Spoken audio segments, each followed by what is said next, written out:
Bismillahirrahmanirrahim. Assalamualaikum warahmatullahi wabarakatuh. Alhamdulillah. Alhamdulillahilladzi bi ni'matihi tatimmus shalihat. Alhamdulillah hamdan katsiran tayyiban mubarakan fihi. Nahmaduhu subhanahu wa nashkuruhu wa min kulli dhanbin nastaghfiruh. ونشهد أن لا إله إلا الله وحده لا شريك له ونشهد أن محمدا عبده ورسوله سبحانك لا علم لنا إلا ما علمتنا أنت العليم الحكيم اللهم انفعنا بما علمتنا وعلمنا ما ينفعنا وزدنا علما تنفعنا به يا رب العالمين اللهم آت نفوسنا تقواها وزكها وأنت خير من زكاها أنت وليها ومولاها يا رب العالمين. Bapak-bapak sekalian, jamaah salat subuh Masjid Ar-Raudhah yang semoga dimuliakan Allah. Alhamdulillah, bersyukur kita kepada Allah atas segala limpahan nikmat yang Allah karuniakan kepada kita semua. Tidak bosan-bosannya dan tidak henti-hentinya kita senantiasa memuji Allah Subhanahu wa Ta'ala dalam rangka bersyukur kepadanya atas segala limpahan nikmat yang Allah berikan kepada kita. Semoga dan kita berharap kepada Allah dengan semakin bertambahnya kenikmatan-kenikmatan yang kita dapatkan, bertambah pula rasa syukur kita kepada Allah Subhanahu wa Ta'ala. Jamaah yang dimuliakan Allah, dalam kesempatan kali ini insya Allah kita akan melanjutkan kembali kajian kita dengan membahas tentang ini karya Syekh Shalih Fauzan bin Abdul Fauzan, di mana pada pertemuan sebelumnya kita telah membahas tentang makna daripada keimanan. Maka kesempatan kali ini kita akan melanjutkan kajian kita di dalam membahas hakikat daripada keimanan seorang hamba. Hakikat keimanan seorang hamba. Di mana pada pertemuan sebelumnya kita baru jelaskan secara ringkas pemahaman ini, maka coba kita bahas secara rinci makna dari hakikat keimanan yang ada pada diri seorang hamba. Setelah kita memahami akan makna iman, pengertian daripada keimanan, maka selanjutnya apa hakikat dari keimanan yang ada pada diri seorang hamba. Maka pertama, jamaah yang dimuliakan Allah, perlu untuk kita mengkaji salah satu ayat dalam Al-Quran, yaitu dalam surat Al-Anfal ayat 2 hingga ayat 4. Surat Al-Anfal ayat 2 hingga ayat 4. Di mana Allah Subhanahu wa Ta'ala berfirman, A'udzu billahi minasyaitonir rajim. Innamal mu'minuna alladzina idza dzukirallahu wajilat qulubuhum wa idza tuliyat 'alaihim ayatuhu zadatuhum imana wa 'ala rabbihim yatawakkalun. Alladzina yuqimuna as-salata wa mimma razaqnahum ulaika humul mu'minuna haqqan lahum darajatun 'inda rabbihim wa maghfiratun wa rizqun karim. Allah Subhanahu wa Ta'ala berfirman yang artinya innamal mu'minun, sesungguhnya orang-orang beriman itu, ini sebenarnya kata innama bermakna yufidul hasad atau bermakna sebagai pembatasan. Jadi kalau kita terjemahkan secara bahasa, innamal mu'minun hanya orang-orang beriman saja. Jadi pembatasan khusus terbatas bagi orang-orang beriman saja. Jadi sifat-sifat yang Allah sebutkan ini hanya dimiliki terbatas oleh orang-orang beriman saja. Apa sifat yang terbatas bagi orang-orang beriman itu? Alladzina idza dzukirallahu wajilat qulubuhum. Orang-orang beriman itu apabila disebutkan nama Allah, maka wajilat qulubuhum. Bergetarlah hati mereka. Ini sifat yang pertama. Sifat yang kedua, wa idza tuliyat alaihim ayatuhu zadatuhum imana. Apabila dibacakan ayat-ayat Allah, maka zadatuhum imana, bertambahlah keimanan mereka. Ini sifat yang kedua. Keimanan mereka bertambah manakala dibacakan ayat-ayat Allah Subhanahu wa taala, ayat-ayat Al-Qur'an. Wa 'ala rabbihim yatawakkalun, dan kepada Allah lah, hanya kepada Allah lah mereka bertawakal. Ini merupakan sifat yang ketiga, di mana ketiga sifat ini hanya terbatas milik dan dimiliki oleh orang-orang beriman saja. Ya, ini makna innamal mu'minun. Dan ayat berikutnya Allah menyebutkan alladzina yuqimuna as-salata wa mimma razaqnahum yunfiqun. Sifat berikutnya adalah mereka itu adalah orang-orang yang mendirikan salat, melaksanakan salat, wa mimma razaqnahum yunfiqun, dan terhadap apa yang kami rizkikan kepada mereka, maka mereka menginfakkannya. Nah, Allah menyebutkan tentang orang-orang beriman dengan sifat-sifat ini dengan sebutan ulaika humul mu'minuna haqqan. Mereka itu adalah orang-orang beriman dengan keimanan yang benar, keimanan yang lahum darajatun 'inda rabbihim. Bagi mereka derajat yang tinggi di sisi Allah, wa maghfiratun wa rizqun karim, serta ampunan dan rizki yang mulia. Jamaah yang dimuliakan Allah Subhanahu wa taala, maka ayat surat Al-Anfal ayat 2 hingga ayat 4 ini menjelaskan bahwa orang-orang beriman itu mereka memiliki sifat-sifat. Memiliki sifat-sifat. Pertama, sifat yang batin, ya, sifat yang batin yang dilakukan oleh hati.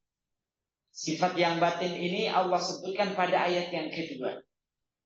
Sifat yang batin ini yang tidak nampak, yang hanya dilakukan oleh hati, itu adalah pada ayat yang kedua. Maka sifat batiniyah yang dimiliki oleh orang-orang beriman itu yang pertama adalah memiliki rasa khasyah, ya, rasa takut, rasa bergetarnya hati ketika disebutkan nama Allah. Kemudian bertambahnya keimanan ketika dibacakan ayat-ayat Allah, dan sifat tawakal. Ini seluruhnya adalah sifat ataupun amalan-amalan hati, ya, amalan-amalan hati.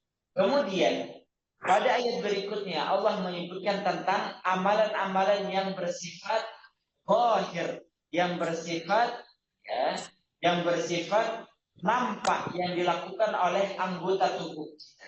Yaitu Allah menyebutkan alladzina yuqimuna shalah wa mimma razaqnahum yunfiqun. Mereka yang mendirikan salat dan berinfak di jalan Allah Subhanahu wa taala. Ini adalah amalan-amalan yang zahir. Nah, jemaah yang dimuliakan Allah, bagi orang-orang beriman yang melaksanakan, yang memiliki sifat batin dan sifat zahir, amalan-amalan batin maupun amalan-amalan zahir ini, maka Allah menyebut mereka dengan ulaika humul mu'minuna haqqan. Maka mereka itu adalah orang beriman dengan keimanan yang benar, keimanan yang jujur. Dan Allah menyiapkan bagi mereka ya, derajat yang tinggi, ampunan, rizki dari Allah Subhanahu wa ta'ala. Nah, jamaah yang dimuliakan Allah, ini ayat ini menunjukkan bahwasannya ketika Allah menyebutkan ulaika humul mu'minuna haqqan, mereka itu adalah orang-orang yang memiliki keimanan yang benar, yang jujur, maka keimanan seorang hamba itu baru diakui oleh Allah sebagai keimanan yang jujur, keimanan yang benar, manakala mereka menyandingkan antara keimanan dengan amalan-amalan saleh. Dengan amalan-amalan saleh. Dan amalan-amalan saleh ini juga baik yang sifatnya zahir maupun yang batin. Baik yang sifatnya dilakukan oleh hati kita maupun anggota tubuh kita. Baik, maka ini dalil yang pertama, jamaah yang dimuliakan Allah, bahwa keimanan yang sudah kita sebutkan pada pada pembahasan sebelumnya, di mana ahlu sunnah wal jamaah sepakat bahwa amalan itu termasuk bagian daripada keimanan. Saya sudah sebutkan kemarin bahwasanya iman itu adalah tasdiqun bil qalbi wa iqrarun bil lisan wa amalun bil arkan.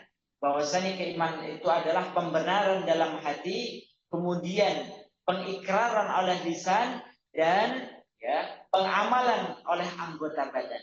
Nah, pengamalan oleh anggota badan ini para ulama Ahlus Sunnah wal Jamaah menguatkan dan menegaskan kembali bahwasanya hakikat daripada keimanan itu adalah ketika seorang hamba mengakui Allah Subhanahu wa ta'ala, mengakui keimanan ada dalam hati dan mengamalkan dalam kehidupannya. Itu adalah baru disebut dengan keimanan yang benar, keimanan yang jujur. Manakala disandingkan antara keimanan dengan amalan-amalan. Ini tadabbur dan penjelasan yang pertama dari ayat surat Al-Anfal ayat 2 hingga ayat 5. Dan begitu pula dalam ayat-ayat yang lainnya, kalau kita mau jelaskan, maka Allah sering menyandingkan antara iman kepada Allah dengan amalan-amalan. Contohnya adalah dalam surat Al-Anfal juga, masih dalam satu surat yang sama, ayat yang ke-74. Ayat yang ke-74.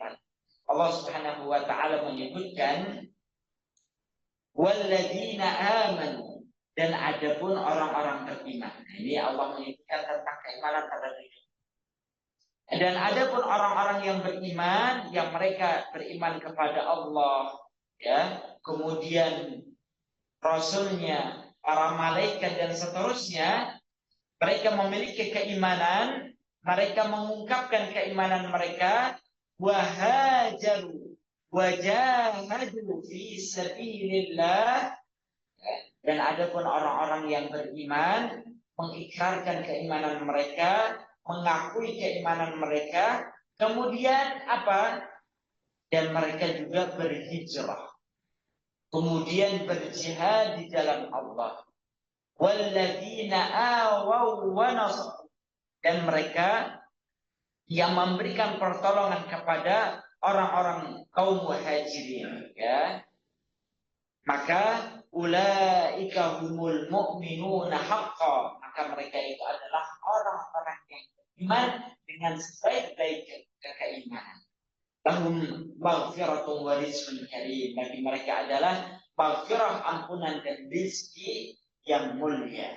Nah, di dalam ayat ini juga jemaah sekalian, ketika Allah menyebutkan tentang orang-orang beriman, maka Allah juga menyandingkan dengan sifat yang lainnya, yaitu adalah berupa amalan anggota tubuh.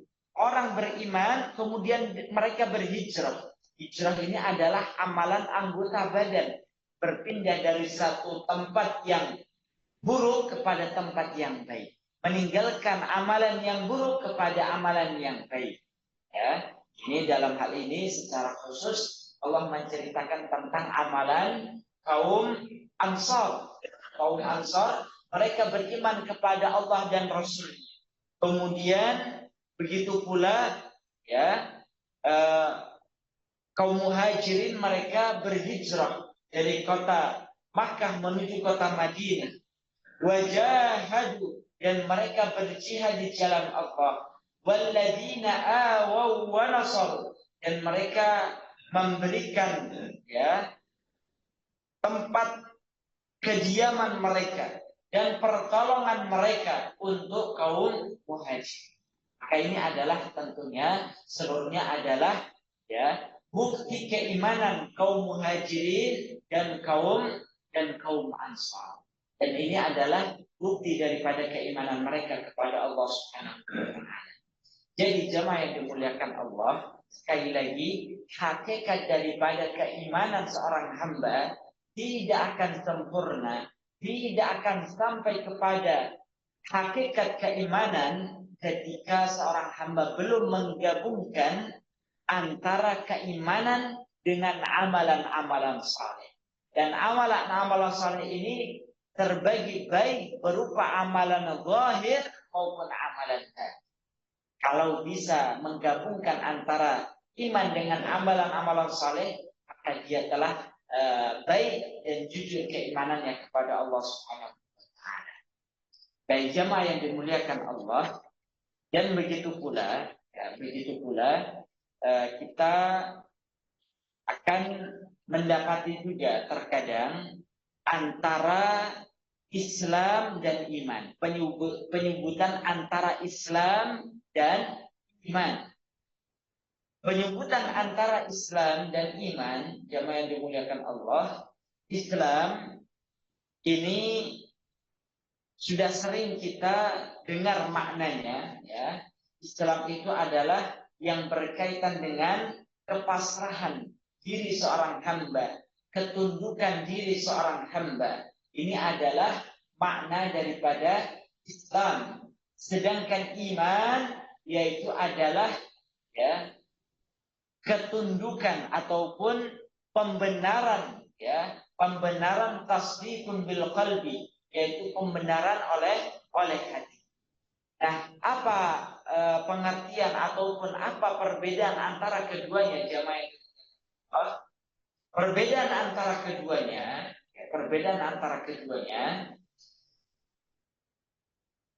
kalau keimanan antara iman dan Islam itu digabungkan ataupun berada pada satu tempat, ya, maka Islam itu diartikan dengan amalan-amalan yang zahir, ya, amalan-amalan yang zahir. Sedangkan iman itu diartikan dengan amalan-amalan yang batin. Coba kita lihat di dalam Al-Quran.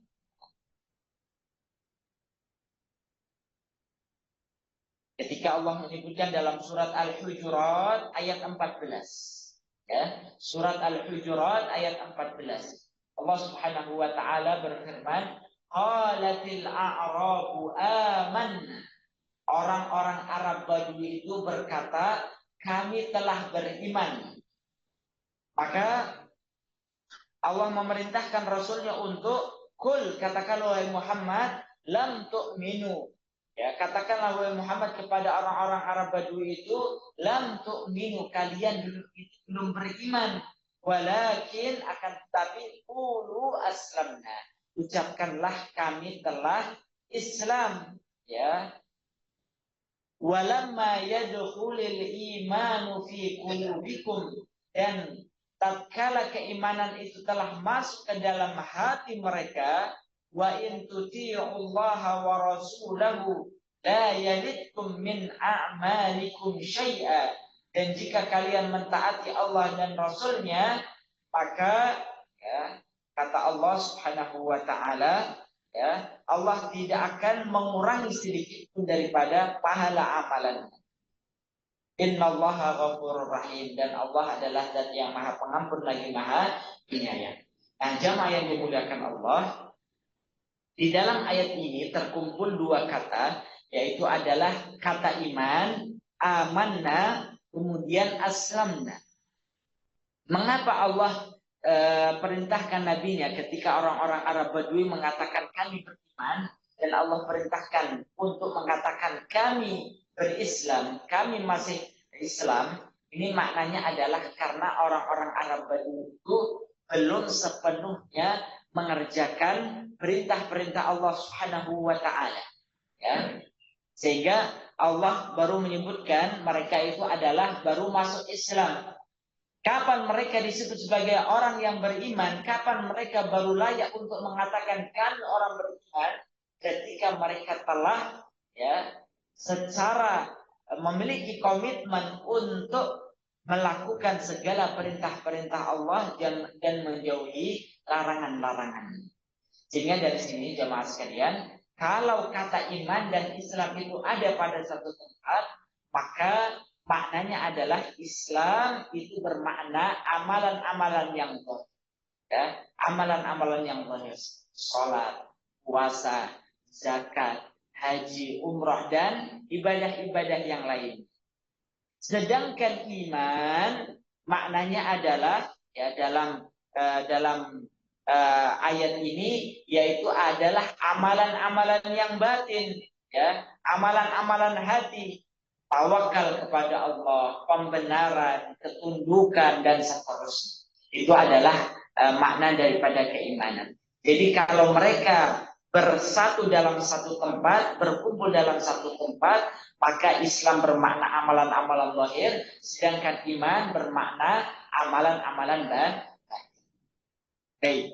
Kemudian, namun ketika mereka antara iman, kata iman dan Islam itu terpisah, tidak pada satu tempat, iman dikatakan sendiri, kemudian Islam dikatakan sendiri, ya, maka maknanya itu sama. Artinya adalah, ya, ketika misalnya kita mendapatkan satu ayat atau satu hadis yang menjelaskan tentang perintah untuk beriman, ya, perintah untuk beriman.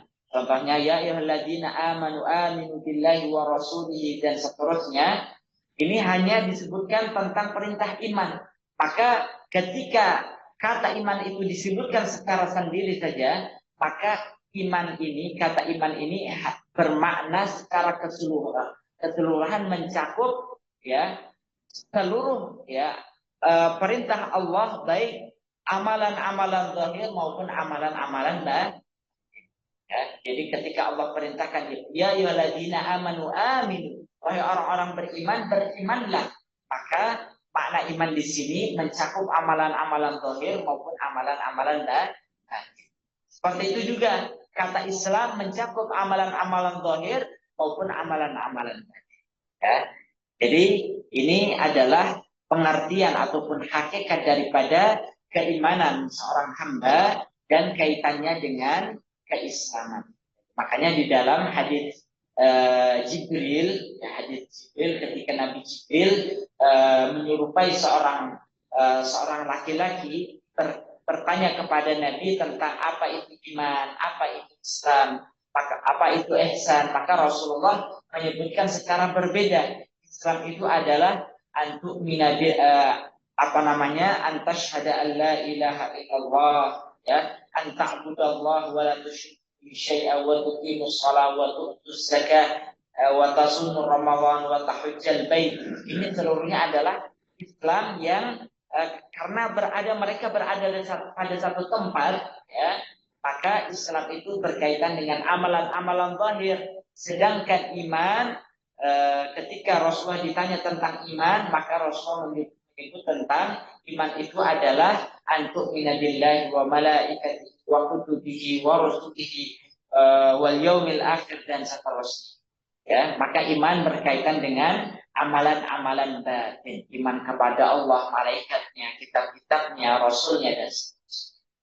Dari jamaah yang dimuliakan Allah, ini adalah hakikat daripada keimanan. Seseorang sekali lagi tidak bisa mencapai kepada hakikat keimanan yang benar hingga dia mengumpulkan antara keimanan dengan amalan-amalan saleh.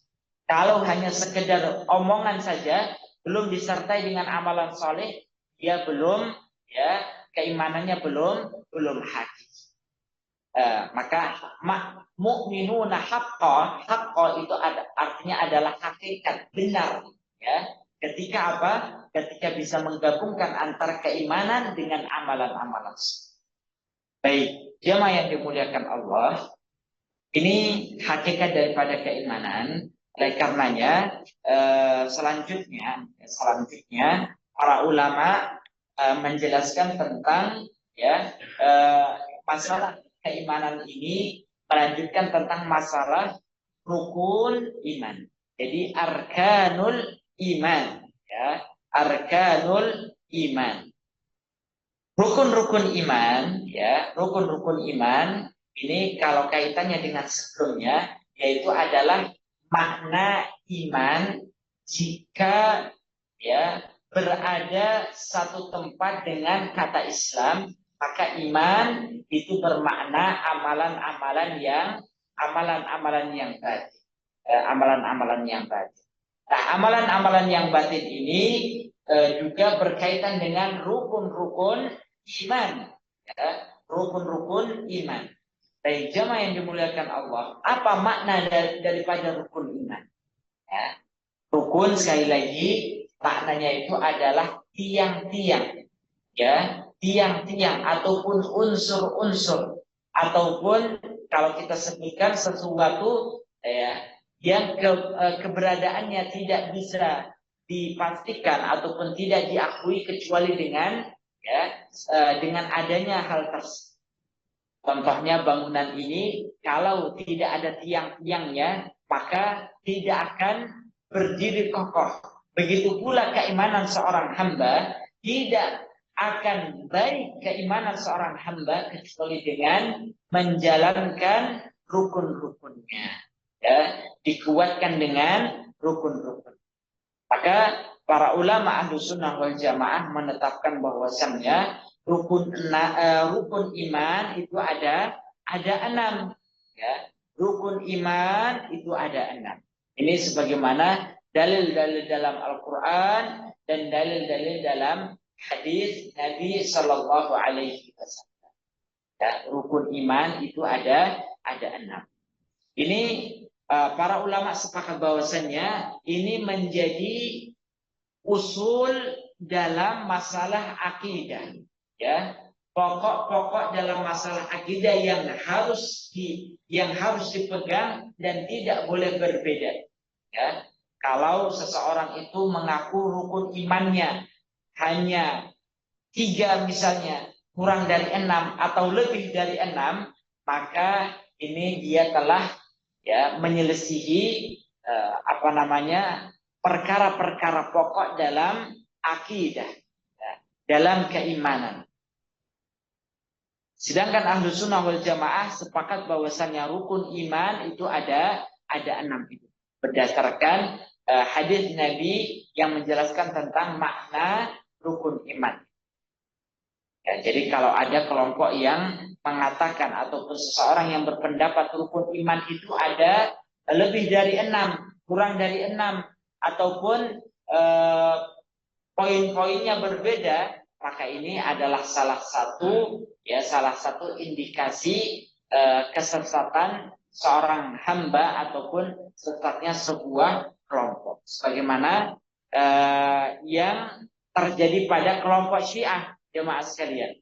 Kelompok Syiah itu rukun imannya itu ada berapa, jemaah sekalian? Ya, kelompok Syiah itu rukun imannya itu ada 7. Apa itu? Yang pertama al-wilayah, ya, kepemimpinan. Kemudian yang kedua at-taharah, kesucian. Yang ketiga as-salah, salat. Yang keempat az-zakah, yaitu zakat. Yang kelima as-siyam, ya. Kemudian yang keenam al-haji, ya. Dan yang ketujuh al-jihad. Ini rukun imannya orang-orang Syiah. Artinya mereka, ya, menyelisihi Ahlus Sunnah wal Jamaah dalam perkara-perkara pokoknya, yaitu perkara pokok dalam akidah apa? Yaitu tentang masalah rukun iman. Ini sudah menyimpang. Kalau rukun imannya sudah berbeda, maka sudah menjadi bukti kesesatan kelompok ini. Begitu pula kelompok yang lainnya seperti Mu'tazilah. Mu'tazilah itu juga, ya, Mu'tazilah itu juga rukun imannya berbeda. Apa itu? Yang pertama adalah at-tauhid. Kemudian yang kedua adalah al-adl. Yang ketiga adalah al-wa'd wal wa'id. Ya, tauhid, keadilan, kemudian janji, ya. Kemudian yang keempat al-manzilah bainal manzilatain. Ya, yang kelima al-amru bil ma'ruf wan nahyu 'anil munkar, dan seterusnya dan seterusnya. Maka ini adalah rukun iman menurut kelompok Mu'tazilah. Artinya juga sama, mereka tidak sama, ya, rukun imannya dengan Ahlus Sunnah wal Jamaah. Sehingga bisa kita hukumi mereka itu adalah kelompok yang menyimpang dari ajaran Ahlus Sunnah wal Jamaah. Ya.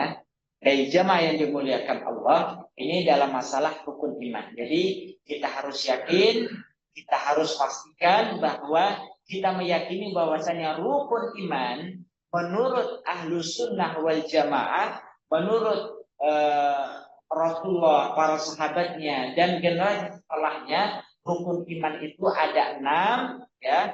Kemudian poin-poinnya juga sudah jelas. Ya, kalau ada yang menyelisih ini, maka dia menyelisih pokok-pokok, ya, pokok-pokok permasalahan akidah Ahlus Sunnah wal Jamaah, sehingga mereka tidak bisa disebut sebagai Ahlus Sunnah wal Jamaah. Nah, jamaah yang dimuliakan Allah, maka terhadap rukun-rukun iman ini kita harus paham, ya. Kalau misalnya kita sejak kecil mungkin baru dijelaskan rukun iman itu ada 6. Terkadang juga ini juga jarang banyak yang mengetahui, jemaah sekalian, ya. Pernah ini sekali lagi hal yang sangat kita miriskan, jemaah sekalian. Perkara-perkara pokok dalam agama, ya, terutama dalam masalah akidah, itu banyak kaum muslimin yang masih belum paham, ya. Dalam sebuah eksperimen sosial disebutkan, ya, pernah dites, seorang ditanya berapa rukun iman, ya, jumlahnya saja salah, kemudian penyebutan poin-poinnya juga salah. Ini menunjukkan apa? Masih rendahnya, ya, tingkat pemahaman seorang hamba terhadap agama Islam. Karena dalam masalah ditanya rukun iman, gak bisa jawab, jamaah sekalian.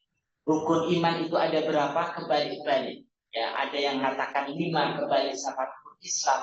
Kemudian gak bisa menyebutkan poin-poinnya. Ketika ditanya tentang, ya, siapa nama YouTuber terkenal di Indonesia, bisa menjawab. Ya. Ini problem, ya, ini problem.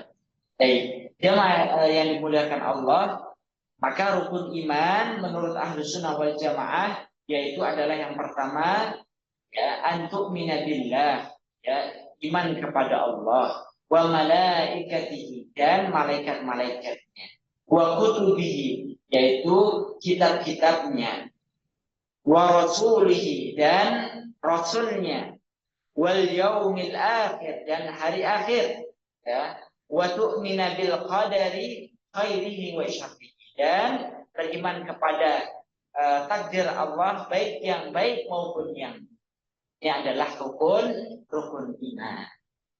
Maka jamaah yang dimuliakan Allah, apakah cukup kita memahami rukun iman itu hanya sebatas berapa jumlahnya, apa saja poin-poinnya? Belum cukup, jemaah sekalian.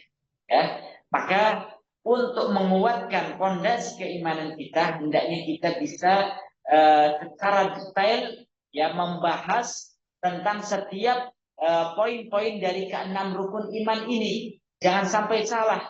Contohnya bagaimana jemaah sekalian? Al-imanu billah, iman kepada Allah. Nah, iman kepada Allah ini jemaah sekalian itu ya ada yang perlu untuk dirincikan. Apa itu?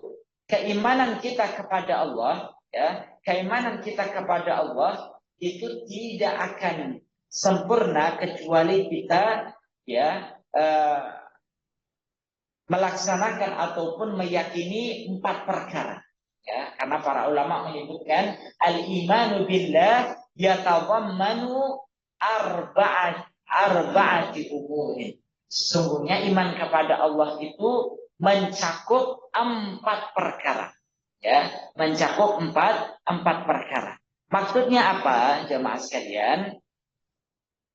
Dalam keimanan kepada Allah itu, ya, dalam keimanan kepada Allah itu ada hal-hal yang tadi yang pokok, yang tidak boleh ditawar, yang artinya umat Islam harus sepakat dengan keempat perkara ini ketika beriman kepada Allah Subhanahu wa Ta'ala.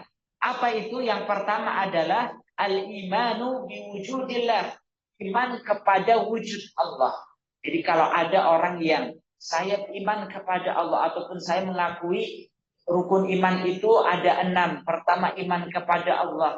Namun ketika ditanya, apakah engkau meyakini bahwasanya Allah itu ada? Saya enggak meyakini. Ini enggak beriman terhadap wujud Allah, ya. Bahwasanya ya Allah Subhanahu wa Ta'ala itu memiliki wujud, ya, memiliki wujud, dan kita beriman terhadap wujud Allah Subhanahu wa Ta'ala, ya.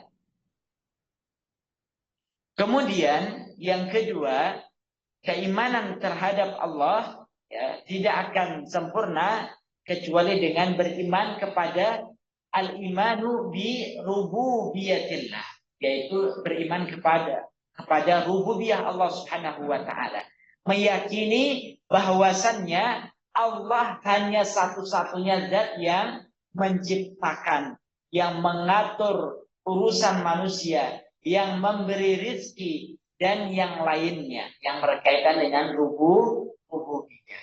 Allah yang menciptakan, Allah yang mengatur manusia, Allah yang apalagi Pak, ya, menciptakan, mengatur, ya, kemudian yang lainnya, ya, memberikan rizki dan seterusnya.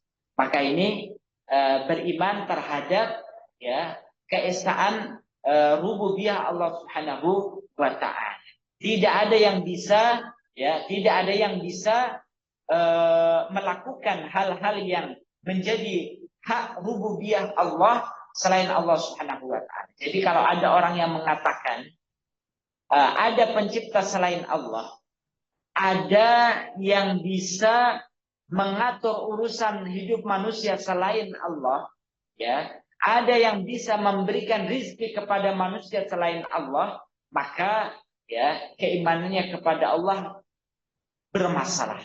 Ya, dia belum disebut sebagai orang yang beriman kepada Allah secara sempurna. Kemudian yang ketiga al-imanu bil uluhiyah, beriman kepada uluhiyah Allah Subhanahu wa Ta'ala.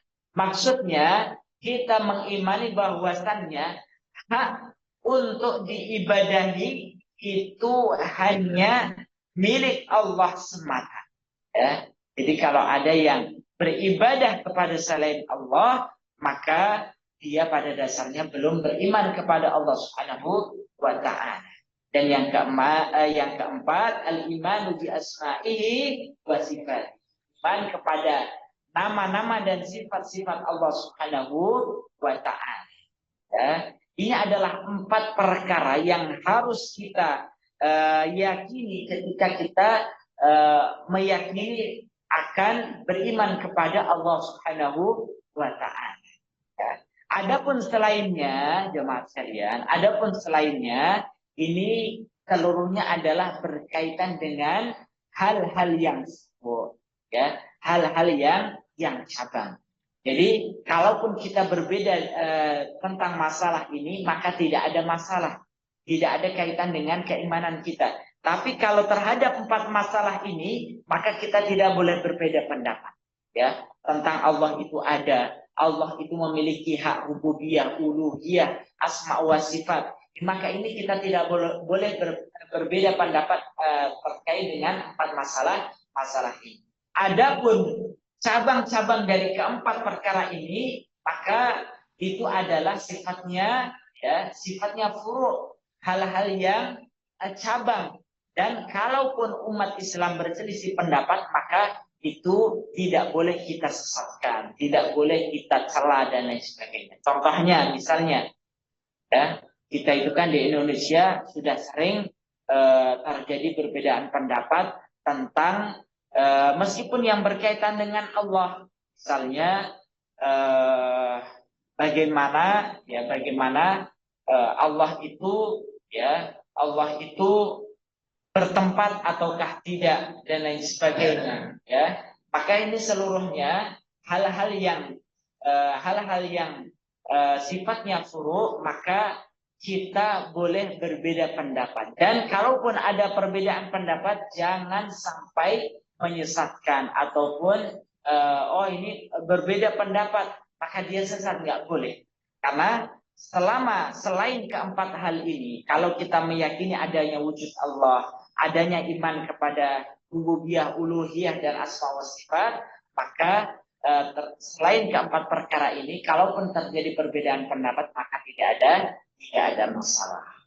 Nah, ini kaitannya dengan iman kepada Allah Subhanahu wa Ta'ala. Jamaah yang dimuliakan Allah, selanjutnya ini berkaitan dengan iman kepada Allah, maka begitu pula nanti dengan keimanan selanjutnya, yaitu iman kepada asma wa sifat, ya, iman kepada asma wa sifat.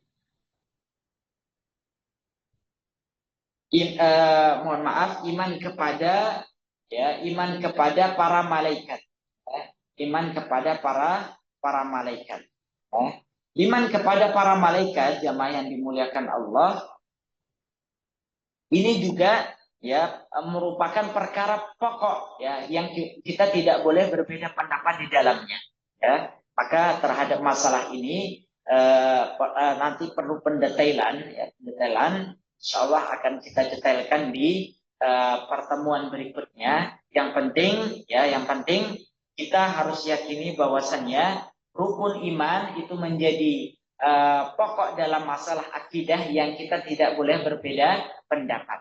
Dan masing-masing dari poin-poin iman kepada Allah, para malaikat, kitab-kitabnya, rasulnya, hari akhir, takdir, itu juga ada yang menjadi perkara-perkara pokok yang kita tidak boleh berbeda pendapat. Kalau ada yang berbeda pendapat, maka itu akan berkonsekuensi apakah dia termasuk Ahlussunnah wal Jamaah ataukah. Ya, namun selain pokok-pokok itu maka diperbolehkan untuk berbeda pendapat. Wallahu a'lam, mungkin hanya ini yang dapat kami sampaikan. Lebih dan kurangnya kami mohon maaf, dan selanjutnya jika ada yang ingin ditanyakan kami bisa. Ya, baik. Bagi yang jamaah online yang ingin bertanya, maka bisa bertanya dengan mengaktifkan mic-nya.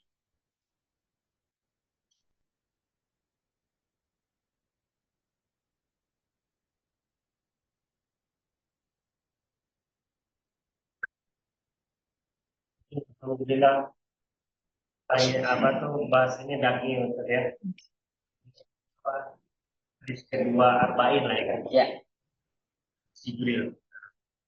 Saya bertanya Ustaz, kita kan sering berdoa Ustaz. Ya.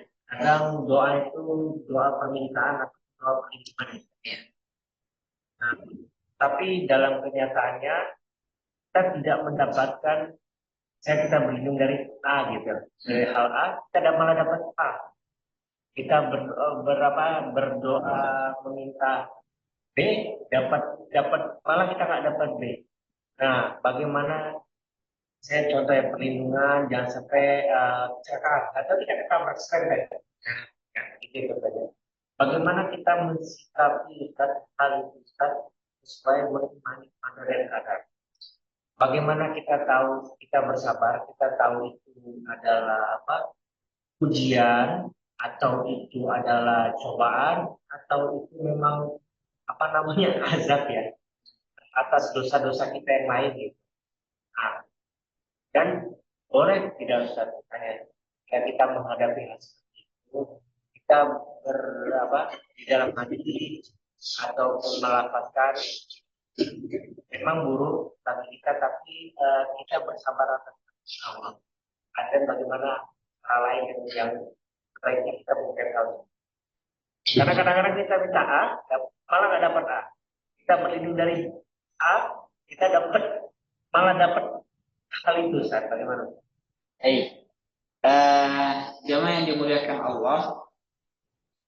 Jadi yang pertama berkaitan dengan kalau kita berdoa, kemudian doa kita tidak sesuai dengan apa yang kita minta. Maka yang pertama perlu untuk kita pahami bahwasannya bentuk pengabulan Allah terhadap doa itu bermacam-macam. Ya, setidaknya ada 3. Yang pertama adalah Allah kabulkan sesuai dengan apa yang kita minta dengan segera. Ya Allah, aku ingin sembuh, sembuhkanlah aku. Dan Allah segera sembuhkan. Itu adalah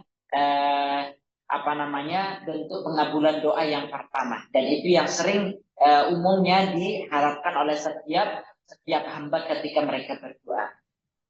Berdoa kemudian dikabulkan sesuai dengan apa yang diinginkan. Namun bentuk pengabulan doa tidak hanya terbatas dengan bentuk ini saja. Ada yang kedua, ya, yaitu kita berdoa dan Allah kabulkan doa kita dengan bentuk yang lainnya. Contohnya adalah, ya, kita berdoa ya Allah aku pingin ini ya, namun ya Allah tidak kabulkan namun menggantinya dengan cara apa ya, dengan cara menghindarkan dirinya dari mara bahaya ya, menghindarkan dirinya dari mara bahaya ya. Contohnya ya Allah saya pingin motor misalnya, motor baru. Namun Allah tidak kabulkan. Namun Allah ya ganti dengan sesuatu yang dia terhindar dari mara bahaya. Ya, bisa jadi kita tidak Allah kabulkan, namun suatu ketika ya kita selamat dari kecelakaan misalnya. Nah, selamat dari kecelakaan itu bisa jadi adalah bentuk pengabulan Allah Subhanahu wa taala terhadap doa kita yang lainnya. Kita minta motor tapi Allah tidak kabulkan, namun Allah ganti dengan menghindarkan kita dari suatu yang ya. Ini yang pertama. Yang kedua, bentuk pengabulan doa yang kedua. Bentuk pengabulan doa yang ketiga, bisa jadi Allah tidak kabulkan secara langsung, ataupun Allah tidak ganti dengan menghindarkan dia dari keburukan, namun Allah simpan ya pengabulan itu, Allah tangguhkan pengabulan itu, dan Allah memberikannya di akhirat nanti. Ya. Jadi itu adalah bentuk pengabulan doa yang ketiga. Artinya kalau misalnya kita berdoa justru yang terjadi sebaliknya adalah misalnya tadi kita berdoa tidak ingin ada terkena celaka, justru kita kecelakaan, maka yang pertama itu seluruhnya adalah ya takdir Allah Subhanahu wa taala. Ya, takdir Allah yang apa? Yang pertama, Allah ingin tadi menyimpan doa kita itu dan Allah akan memberikannya di akhirat. Dalam bentuk apa? Ya, dalam bentuk apa? Dalam bentuk pahala. Kita minta agar diselamatkan dari kecelakaan, namun Allah justru memberikan ujian kita berupa kecelakaan. Maka doa itu Allah simpan nanti di akhirat berupa pahalanya dan lain sebagainya, ya. Dan tentunya pahala di akhirat itu jauh lebih baik daripada ya ketika misalnya kita mendapatkan pengabulan dari doa tersebut. Coba ya. Jadi contohnya mana yang kita inginkan? Ya, mana yang kita inginkan? Kita berdoa, ya Allah, selamatkanlah aku dari penyakit ini. Namun justru Allah tidak selamatkan kita. Misalnya kita meninggal dengan penyakit tersebut. Ya, mana yang lebih baik? Allah memberikan pahala kepada kita dengan ujian tersebut, musibah tersebut, dan Allah memberikan pahala itu kepada kita kelak di hari akhir, ya, daripada kita Allah berikan kesembuhan, ya, Allah berikan kesembuhan, kemudian tidak ada apa-apa yang kita dapatkan. Ini sama seperti ketika ada seorang wanita yang memiliki penyakit ayan, ya, epilepsi. Meminta doa kepada Rasulullah, "Wahai Rasulullah, aku memiliki penyakit ayan, epilepsi. Ya, maka doakan aku agar Allah menyembuhkan penyakit." Maka Rasulullah memberikan pilihan kepadanya, ya, apakah engkau ingin saya doakan agar engkau sembuh ataukah engkau bersabar dengan penyakitmu, ya. Maka wanita tersebut memilih dia bersabar dengan penyakitnya tersebut. Namun meminta kepada Rasulullah agar mendoakan ketika dia memilih kambuh penyakitnya, auratnya tidak tersingkap. Itu artinya adalah ya seorang hamba ya dia lebih memilih untuk mendapatkan balasan pahala dari musibah yang menimpanya di akhirat nanti dibanding dia mendapatkan kesembuhan tersebut. Karena apa? Tentunya pahalanya, keutamaannya lebih besar dibanding ya dia sekedar mendapatkan kesehatan dan keselamatan. Ya, jadi seperti itu. Kalaupun terkait dengan apakah ketika dia mendapatkan musibah itu, apakah itu sebagai pertanda dia mendapatkan azab ataukah ujian dan lain sebagainya. Pertama itu tergantung dengan respon dia, sikap dia terhadap musibah tersebut. Ya, jadi kalau mau ditanyakan apakah itu ujian baginya ataukah azab baginya, pertama tergantung dengan respon dia, sikap dia di dalam menghadapi musibah tersebut. Kalau di dalam dia menghadapi musibah tersebut dia bersabar, ridho terhadap takdir Allah, maka itu adalah ya ujian baginya yang akan meninggikan derajatnya, menambah pahalanya, menggugurkan dosa-dosanya. Ya. Tapi kalau dengan ujian tersebut justru dia ya tidak ridho, tidak sabar, ya maka ya justru itu adalah menjadi ya azab baginya. Ya, sebagaimana banyak sekali contoh seorang mujahid yang tidak sabar dengan luka tusukan ya yang menimpa dirinya, yang seharusnya kalau dia bersabar dia akan mendapatkan balasan surga, tapi karena dia tidak bersabar ya maka dia bunuh diri, maka justru yang dia dapatkan adalah ya murka dari Allah. Ya. Dan karenanya salah satu cara kita untuk mengukur satu musibah itu adalah ujian, cobaan, ataukah azab, maka salah satunya adalah dengan kita mengukur saat kita menghadapi ujian tersebut. Kalau kita bersabar, maka itu adalah kebaikan untuk kita. Ya,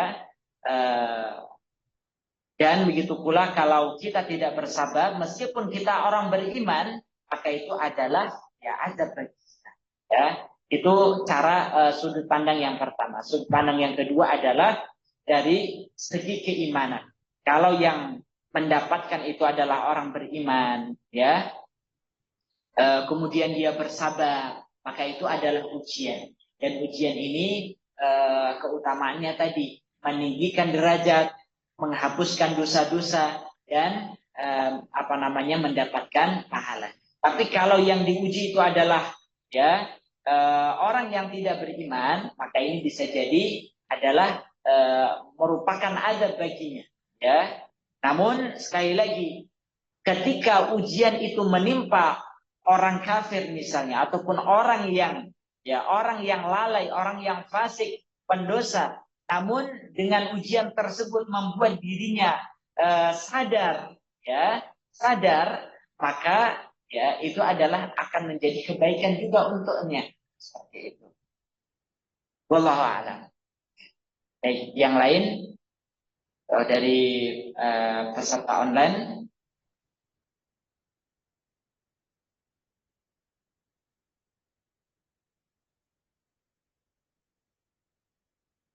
Cukup. Ya, second.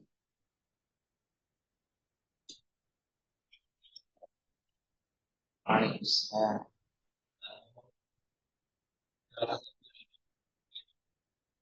Di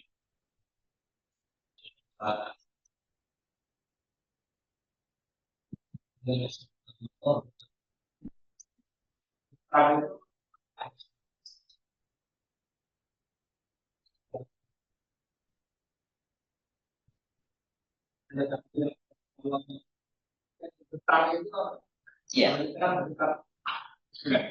Ya. Baik. Jadi makna daripada ayat dalam Al-Quran surat Al-Anfal ayat 2 yang bunyinya wa idza dzukirallahu wajilat qulubuhum, apabila disebutkan nama Allah, ya, wajilat. Kata wajilat di sini maknanya adalah rasa takut, ya. Al-wajal itu artinya adalah rasa takut. Maknanya apa, jamaah sekalian? Maknanya adalah ketika disebutkan nama Allah, timbullah rasa takut mereka. Ini sebenarnya adalah makna daripada ketika seorang berzikir kepada Allah Subhanahu wa taala, mengingat Allah, disebutkan nama Allah, ya, maka membuat hati mereka itu ya menjadi takut terhadap apa? Terhadap azabnya, ya. Kemudian begitu pula makna daripada wajilat qulubuhum, merasa takut ini akan membuat seseorang mengagungkan Allah Subhanahu wa taala, sehingga dia mengerjakan perintah-perintah Allah. Jadi makna daripada idza dzukirallahu wajilat qulubuhum, apabila disebutkan nama Allah, ya, makna disebutkan nama Allah ini ragamnya sangat banyak sekali. Apakah dengan kita berzikir kepada Allah, menyebut asma Allah, sifat-sifat Allah, ya, disebutkan nama Allah, bagaimana Allah itu adalah Ar-Rahman, Ar-Rahim, Al-Malik, Al-Qudus, dan seterusnya. Maka itu makna daripada dzikirullah, disebutkan nama-nama Allah. Makanya penting kita mempelajari Asmaul Husna, ya. Ketika kita memahami Allah itu adalah alim, ya, Allah itu maha mengetahui, ya, maka bergetarlah hati kita. Oh, Allah itu, ya, Allah itu meskipun manusia, tidak ada pun satu manusia yang mengetahui perbuatan kita, Allah yang mengetahui. Maka bergetarlah hati kita dengan rasa takut, sehingga kita tidak mau berbuat dosa dan lain sebagainya, ya. Dan wajilat qulubuhum ini adalah buah daripada usaha kita untuk mengingat, menyebut, mempelajari nama-nama Allah Subhanahu wa taala tadi. Sehingga buah daripada ini bukan sekedar bergetarnya hati, melainkan tadi adanya pengagungan terhadap Allah. Rasa takut terhadap Allah ketika kita melanggar aturan-aturannya, ya, dan lain sebagainya. Sehingga berdampak pada amalan-amalan anggota tubuhnya, ya. Dia menjalankan perintah Allah, menjauhi larangannya, karena tadi adanya rasa takut, rasa pengagungan terhadap Allah Subhanahu wa taala. Itu makna daripada idza dzukirallahu wajilat qulubukum. Allah a'lam. Ada dengan skill dengan Allah tapi menjadi tetap. Ya. Ya. Ya.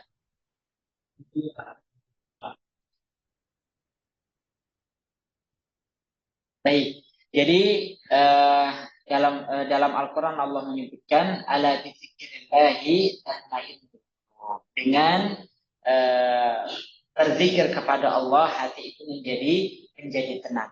Ini seluruhnya adalah buah daripada zikrullah, mengingat Allah Subhanahu wa taala.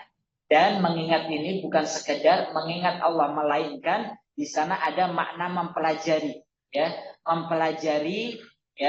mempelajari nama-nama Allah, Asmaul Husna, kemudian berzikir dengan zikir-zikir yang diajarkan oleh Rasulnya, ya.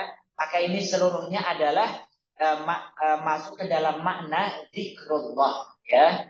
Contohnya adalah kalau misalnya kita berzikir kepada Allah dengan ucapan-ucapan, lafaz-lafaz, doa-doa yang diajarkan oleh Allah dan Rasulnya, ya, ketika kita dalam kondisi takut misalnya, ya, dalam kondisi takut, maka Rasulullah mengajarkan, ya, untuk kita mengucapkan la haula wala quwwata illa billah, maka hati kita akan menjadi tenang, ya, karena ya tidak ada yang perlu kita khawatirkan kalau kita bersama Allah Subhanahu wa taala, ya, ataupun ketika kita berdoa ya hayyu ya qayyum bi rahmatika astaghits aslih li sya'ni kullah wa la takilni ila nafsi tarfata ain. Ini adalah kalimat-kalimat doa zikir yang ketika kita pahami maknanya maka akan membuat hati kita tenang. Sehingga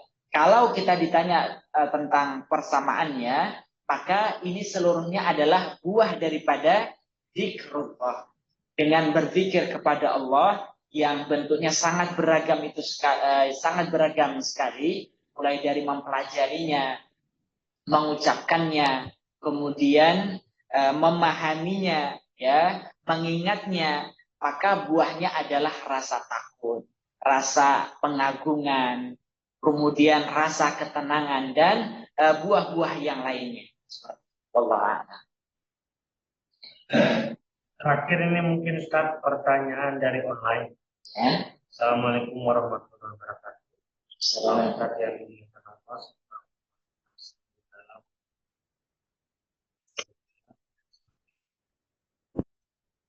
izin bertanya, apakah wakaf atas nama orang tua kami yang sudah wafat dapat menambah pahala bagi orang tua? Nah, ini pertanyaan, apakah bacaan Quran kita sampai pada orang tua yang sudah wafat? Baik. Jamaah yang dimuliakan Allah, jadi bagi orang yang telah meninggal, maka mereka sangat membutuhkan pahala-pahala tambahan, ya, pahala-pahala tambahan.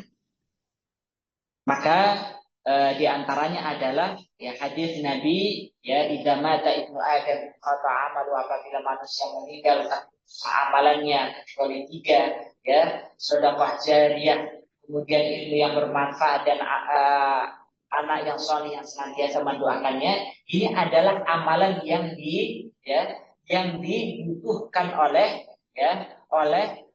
orang yang telah meninggal. Dan begitu pula di dalam surat Al-Munafiqun Allah menyebutkan wa anfiqum mimma razaqnakum min qabli an ya'ti ahadakumul maut fayaqula ya rabbi laula akhartani ila ajalin qarib fa asaddaqa wa akun minas shalihin. Orang yang meninggal itu Allah sebutkan dalam Al-Qur'an meminta kepada Allah, ya Allah, berkenankah engkau untuk mengakhirkan aku sedikit, barang sedikit saja, untuk aku bisa kembali kehidupan dunia untuk beramal soleh, berupa sedekah. Nah, dari sini yang pertama, seorang yang telah meninggal masih sangat butuh terhadap pahala amalan soleh. Nah, kemudian bagaimana caranya agar orang yang telah meninggal itu bisa mendapatkan amalan soleh? Maka kalau dia sendiri yang berbuat sudah tidak bisa, kalau dia yang sendiri berbuat sudah tidak bisa, karena inqata amaluhu, sudah terputus amalannya secara aktif, dia yang dia lakukan dengan sendiri sudah tidak bisa. Namun yang bisa dilakukan untuk dia mendapatkan pahala tambahan itu adalah ketika dilakukan oleh orang lain, ketika dilakukan oleh orang lain. Contohnya tadi sedekah jariyah ataupun yang lainnya, itu adalah pahala yang dilakukan oleh orang lain, amalan yang dilakukan oleh orang lain yang dia mendapatkan pahala. Nah, termasuk juga kalau pertanyaan, bolehkah kita berwakaf Al-Quran untuk orang tua kita yang telah meninggal? Maka jawabannya boleh, jawabannya boleh. Karena apa? Ini adalah sedekah, sedekah atas nama orang yang telah meninggal, sedekah atas nama orang yang telah meninggal. Dalilnya dalam surat Al-Munafiqun tadi, keinginan orang yang telah meninggal untuk bersedekah, maka itu diperbolehkan. Kemudian dalil yang kedua, ada salah seorang sahabat Nabi yang ibunya meninggal secara tiba-tiba. Maka sahabat tersebut bertanya kepada Rasulullah, apakah aku boleh bersedekah atas nama orang tuaku? Maka jawab Rasulullah, boleh, silahkan. Dan sini menjadi dalil kalau kita ingin bersedekah atas nama orang tua kita yang telah meninggal, wakaf Al-Quran atau yang lainnya, maka diperbolehkan seperti itu. Kemudian adapun masalah menghadiahkan pahala bacaan Al-Quran, maka dalam hal ini seluruhnya adalah menghadiahkan pahala. Jadi kita bersedekah atas nama orang tua kita, itu artinya kita menghadiahkan pahala sedekah kita untuk orang tua kita yang telah meninggal. Sama juga ketika kita membaca Al-Quran, itu dasarnya adalah kita ingin menghadiahkan pahala bacaan Al-Quran kita ini untuk orang yang telah meninggal. Nah, para ulama itu berbeda pendapat mana saja amalan-amalan yang boleh ataupun sampai ketika pahalanya itu dihadiahkan ataukah tidak. Ada amalan-amalan yang disepakati pahalanya sampai jika dihadiahkan kepada orang yang meninggal, seperti contohnya tadi sedekah, para ulama sepakat pahalanya sampai kepada orang yang telah meninggal. Namun ada juga yang diperselisihkan, di antaranya adalah hadiah bacaan Al-Quran. Ada ulama yang menyatakan pahalanya sampai, ada juga yang mengatakan pahalanya tidak sampai. Namun karena ini adalah masuk ke dalam perkara khilafiyah, maka kita tidak boleh menyalahkan antara satu yang dengan yang lainnya, karena ini masuk perkara khilafiyah. Jadi kalau ada yang tahu kirimkan pahala bacaan Al-Quran, maka dipersilahkan kalau dia mengambil pendapat tersebut. Wallahu a'lam. Baik, cukup teman sekalian ya.